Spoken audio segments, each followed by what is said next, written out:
I think video is one of those things that is probably not as adopted as it should be in businesses. It gives you the opportunity to be really thoughtful about how you tell your story. And once you've told it one time and you've captured it appropriately on video, then it's an evergreen story that can be told over and over. So imagine the power for a new employee coming in, and you hope they get the story of the company and the core values and the culture, but you're relying on one-to-one interactions to make sure that that knowledge is transferred every time, versus imagine if you had a video that told the story of the company and you've edited it down and you've been thoughtful about the words and the music and the lighting and how it's presented. That same new employee comes in and you want to share the story of the company and core values and culture.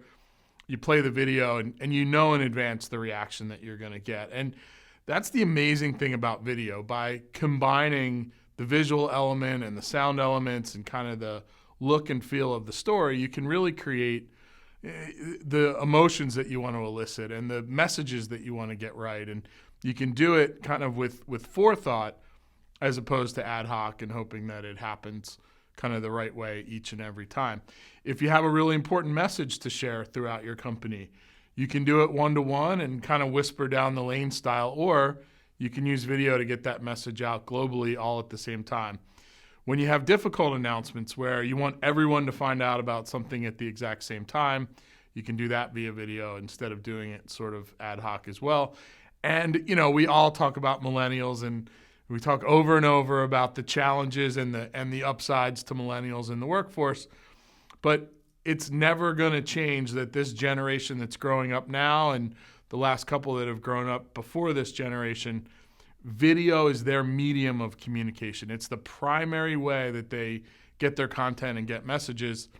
We'd be really foolish not to match their primary expected mode of communication, video, and try and do it the old-fashioned way. The idea that we get on these long conference calls or we send out voicemail, it can almost be perceived as impersonal.